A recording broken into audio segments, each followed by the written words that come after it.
If you have been a founder for long enough, you are eventually going to probably hear a phrase that might sound reassuring, but can be deceptively complicated. I referenced this in one of my previous videos, but it's the phrase, let's just coexist. And this is relating to trademarks. Or you may hear, we'll just give you consent to use the mark. And on the surface, the concept of coexistence or consent agreements can sound very amicable. It can sound like a perfect solution. No lawsuits, no forced rebrand. Everybody walks away happy. But here's the truth. These agreements can be smart. They can be a smart and strategic way to protect your brand, or they can be a long-term trap that quietly limits your business and maybe for years. Today, I want to talk about coexistence and consent agreements, what they are, when they're a good idea, and when founders should be cautious before agreeing to one. Let's start with the basics. A coexistence agreement is a private contract between two trademark owners who agree that both owners can use similar or even identical trademarks under defined specific conditions. A consent agreement is similar, but it's usually designed specifically to help one party obtain or maintain trademark registration. One party formally consents to the other's use or registration, often stating that confusion is unlikely because of agreed upon limitations of that use.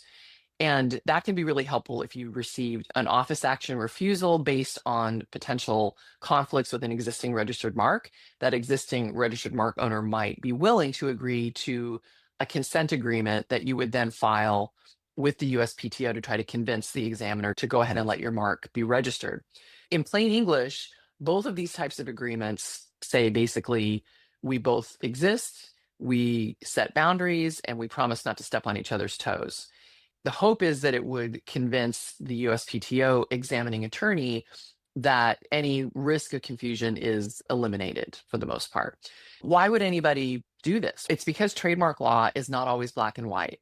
Two companies can honestly believe that they have rights, and maybe they operate in different regions or different industries. Maybe their products are related, but they're not identical. Maybe they have legitimate priority, but in different contexts, right? And so litigation in those situations can be unpredictable, it can be expensive, it can be very slow. And so a coexistence agreement or a consent agreement can be a way to resolve that uncertainty without burning through cash, without all the distractions of litigation and the uncertainty of the outcome. Here's an example of when these types of agreements can work well. Imagine a software startup and a consulting firm, and they're using similar names, but they're offering different services to different customers through different channels. Maybe the consulting firm is providing a service, and it's a specific service in a related area to the software startup, but the software startup is developing software. So they're maybe addressing a similar problem. Say it's like accounting, right? One is accounting software company, one is an accounting firm that's providing consulting and professional services. The customers might actually be similar, but they are different types of things they're offering and the way they're being purchased. Like maybe the software is you're buying it through an app platform or you're downloading something onto your computer, whereas the consulting firm, you're actually working with human beings who are providing a service to you. The risk of confusion might actually be low because confusion is obviously where a consumer might be confused between the two and buy from the wrong company, right? But if they're offering such different things, the likelihood of confusion is less.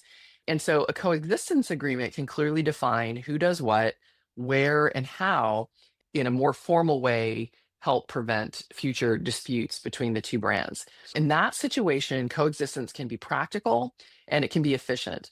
And it can also be effective in convincing the USPTO that there's maybe not a likelihood of confusion between the two brands.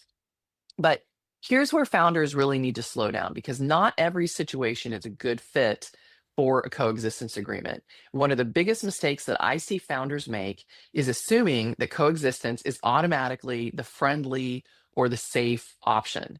And it's not always the case. A coexistence agreement is going to lock in assumptions about your business, assumptions that may not hold true as you grow, as you get new opportunities to expand.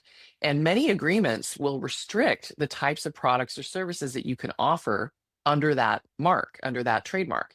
They might restrict the geographic areas where you can operate, the channels of trade that you can sell through, even the way your brand is displayed or described. And at the time that you sign the coexistence agreement, those restrictions might feel reasonable to you. 5 years later, they may actually really limit your growth, and they may, be pretty suffocating to your business. I've seen founders sign coexistence agreements early in their businesses just because they're desperate to get trademark registration for a brand they really want, but the USPTO has found there's a conflict. And so this seems like a really quick and easy resolution to getting registration for their mark in place. But then they later find themselves blocked from expanding into natural growth areas for their business, something that they maybe didn't anticipate when they initially signed that agreement. And by the time they realized it, they contractually agreed not to compete in spaces that they hadn't even imagined yet. And so that can be catastrophic for your business and really at least very limiting. And then another risk that founders often overlook related to these types of agreements is enforcement. If the other party, for example, violates the agreement, enforcing the terms is still going to cost you time and money. And if the agreement is vague or if it's poorly drafted, enforcement can actually be difficult and expensive. And there's also a trademark specific risk. If the agreement terms themselves are poorly structured, it can actually weaken your trademark. Trademark law is built around avoiding consumer confusion, as we've talked about. And if an agreement admits that confusion is likely, or say it allows overlapping use without clear boundaries, that's another potential problem. It can undermine future enforcement or registration efforts. Let's talk about the decision framework that you should be using before you sign this type of agreement. Here's a quick test I like to use when I'm evaluating whether coexistence is smart or dangerous for my clients. First of all, do both parties actually have legitimate trademark rights? You have to ask that. You can't just presume that the other party actually has legitimate rights. Who has priority rights? Again, we've talked about this before, but priority rights are based on who was using them first in commerce in that category of goods or services. Whoever used it first has priority rights. Who's got that in this scenario? You may be the one that has priority rights, even if the other mark was registered before yours. We need to look at that first. And then are the marks themselves protectable? Are they even marks that can be registered? If they're descriptive, it's less likely that they could be. There's an analysis that goes into whether or not the marks are actually protectable. And are both mark owners actually using the marks in commerce? Use in commerce means you are offering goods or services across state lines for sale, basically.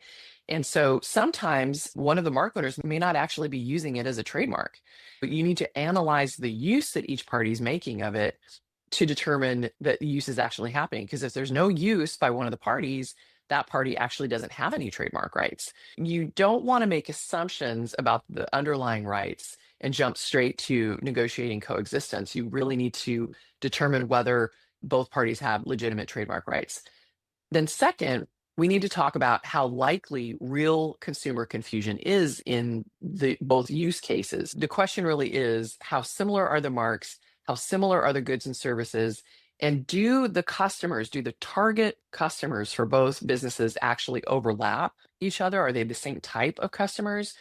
Do the channels of trade overlap? Maybe one is a wholesale business, the other sells direct to consumer. If that's the case, they may not overlap. Now, that could be the case now, but 5 years from now, one business that was wholesale may want to sell direct to consumer or vice versa. So you have to think in terms of where you plan to expand as a business.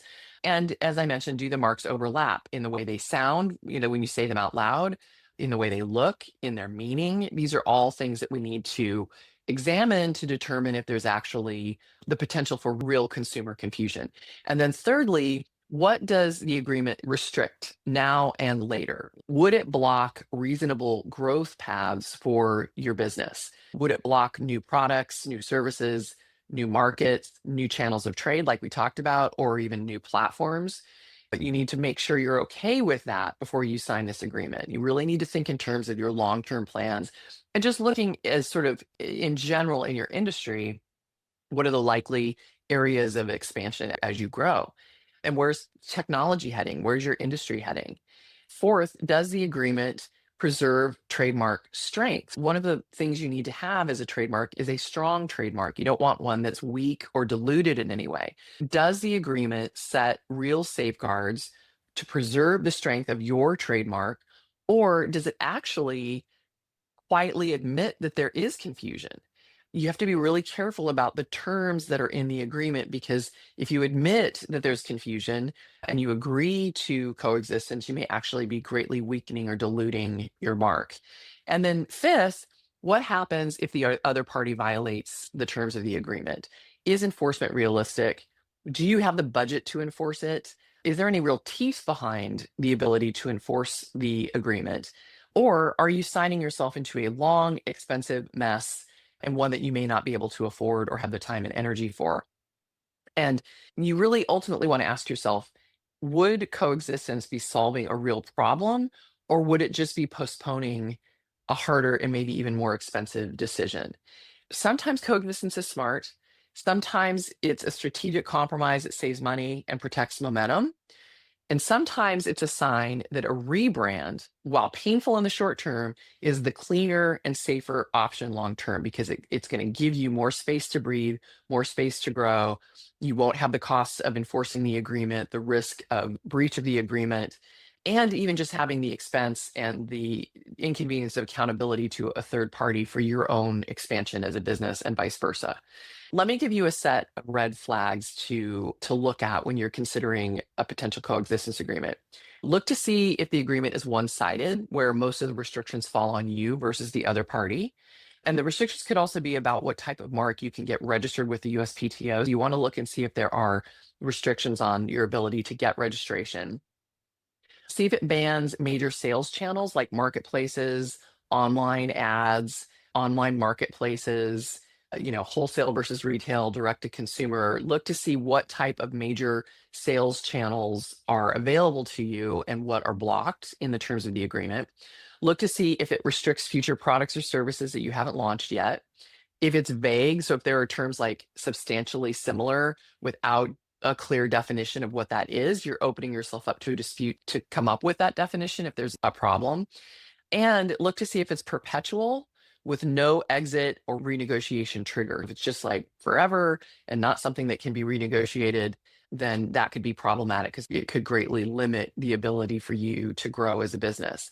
And then finally, look to see if it requires you to admit that your rights are inferior or the confusion is likely. These are not things that I generally will encourage my clients to agree to, because it greatly weakens your mark and weakens your rights. All of those red flags are reasons to give pause to whether you should enter into this type of agreement. And obviously, this is where having an experienced trademark lawyer is really critical to this process. I would never recommend negotiating this type of thing without having a good trademark lawyer by your side through the process. And a good trademark lawyer is not just going to ask, can we coexist? They're going to ask, what does this restrict 5 years from now? Does it align with your growth plans? A good trademark lawyer is going to try to figure out what your growth plans are. It's going to look at that person is going to look at your industry and help you figure out what your growth plans should be, because maybe you don't know yet. And does it weaken your ability to enforce your brand, which is vital to maintaining the strength of your brand?